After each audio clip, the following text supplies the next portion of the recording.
इस भविष्य की दुनिया में जीन संवर्धित मनुष्य अभिजात वर्ग हैं, जबकि हम जैसे दोषपूर्ण जीन वाले लोग जिन्हें वे ठीक नहीं कर पाए झुग्गी झोपड़ियों में फंसे हुए हैं। 65 साल पहले परमाणु युद्ध ने पृथ्वी को लगभग नष्ट कर दिया था, लेकिन मानवता बच गई। विलुप्त होने के बजाय सभ्यता तकनीकी उन्नति के साथ फूट पड़ी। वैज्ञानिकों ने अमेजन वर्षावन की गहराई में जेनेसिस ट्री की खोज की। इसके फूल परमाणु विकिरण को सोकर ऊर्जा में बदल देते थे। ये पेड़ हर शहर की जीवन रेखा बन गए और प्रत्येक पर सरकार का कड़ा नियंत्रण है। जीन संशोधन तकनीक इस खोज के साथ साथ आगे बढ़ी। अब हर नवजात को जेनेटिक संवर्धन मिलता है, लेकिन यह प्रक्रिया पूर्ण नहीं है। हम में से 10% अभी भी ऐसे प्रतिरक्षा कमी वाले होते हैं जो संशोधन को स्थापित होने से रोक देते हैं। मैं उस 10% का हिस्सा हूँ। दोषपूर्णों में से एक। मेरे पैर काम नहीं करते, इसलिए मैं व्हील चेयर में फंसा हूँ। सरकार हमें झुग्गी झोपड़ियों में फेंक देती है और सबसे बदतर नौकरियां सौंपती है। सौभाग्य से मुझे मैकेनिक्स की अच्छी समझ है। मैं झुग्गी झोपड़ियों में एक मॉडिफिकेशन की दुकान चलाता हूँ, जहाँ अपने लोगों के लिए सहायक उपकरण बनाता हूँ। लेकिन यहाँ ऊर्जा की राशन बहुत कम है। सरकार सारी तकनीक और संसाधन खुद के लिए जमा कर लेती है। इसलिए मैंने खुद को एक सफाई कर्मी के रूप में छिपाकर सेंट्रल एनर्जी फैसिलिटी में घुस बैठी। मैंने पहले से तैयार किया हुआ विंड अप माउस छोड़ दिया, जिसने गार्ड का ध्यान सफलतापूर्वक अपनी ओर खींचा। जब वह उसे उठाने में व्यस्त था, मुझे नहीं पता। तुम बेहतर होगा इसे रिपोर्ट कर दो।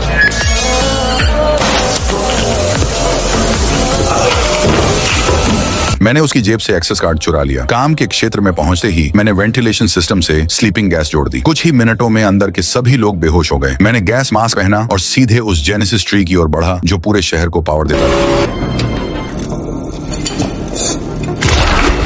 मुझे पता भी नहीं था कि मैं क्या कर रहा हूँ, इसलिए मैंने गहरी सांस ली। जैसे ही मैंने फूल काटा, पूरे फैसिलिटी में अलार्म बजने लगे। पूरा स्थान लॉकडाउन में चला गया। फील्ड ट्रिप पर आए छात्रों को भी सिक्योरिटी स्क्रीनिंग से गुजरना पड़ा। मैं खुद को मुख्य हॉल में ले गया और जानबूझकर अपनी भतीजी से टकरा गया। भ्रम में मैंने फूल को उसके खिलौने के गुड़िया के अंदर ठूंस दिया, जो विशेष रूप से स्कैनर किरणों को ब्लॉक करने के लिए डिजाइन की गई थी। हम सिक्योरिटी से आराम से निकल गए और झुग्गी झोपड़ियों में वापस पहुंच गए।